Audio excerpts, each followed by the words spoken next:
প্রথম টার্গেট এই বাঙালি কমিউনিটি। আমরা এই বাঙালি কমিউনিটিকে টার্গেট করে এই ছবিটা নিয়ে যেতে চাই।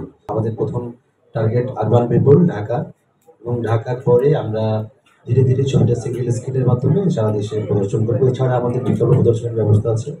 এরপরে ছবিটা ঈদের পর পরে মানে দেশের পরে দেশের বাইরে নিয়ে যাওয়ার ব্যবস্থা হচ্ছে। সুতরাং দেশে এবং দেশের বাইরে ময়ূরাক্ষী পৌঁছে যাবে ইনশাল্লাহ। আমাদের ঐতিহ্যের একটা অংশ সিনেমা।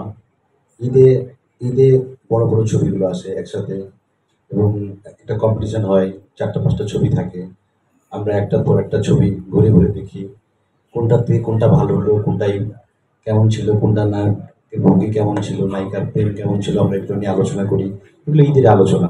তো ওই জায়গা থেকে আমরা মনে করেছি যে এই সময় এই একটা বড় উৎসবে, বাংলা চলচ্চিত্রের একটা উৎসবে আমরা অংশগ্রহণ করব, এবং আমরা যে জনরার ছবিটা বানিয়েছি, আমরা যে গল্পটা বলতে চেয়েছি, এই ছবিটা আর অন্যান্য সকল ছবির সঙ্গে ওই ওই কম্পিটিশন করার যোগ্যতা রাখে, এই গল্পের ওই মেরিটটা রাখে। দ্যাটস ওয়াই আমরা এই ঈদে এই সবগুলো সিনেমার সাথে, আমি আর একটু ভালো করে বলি, সাকিব ভাইয়ের সাথে, তুফানের সাথে, রায়হান রাফি আমার খুব প্রিয় পরিচালক, সাকিব ভাই আমার খুব প্রিয় অভিনেতা, এদের সাথে আমরা একই উৎসবে অংশগ্রহণ করছি।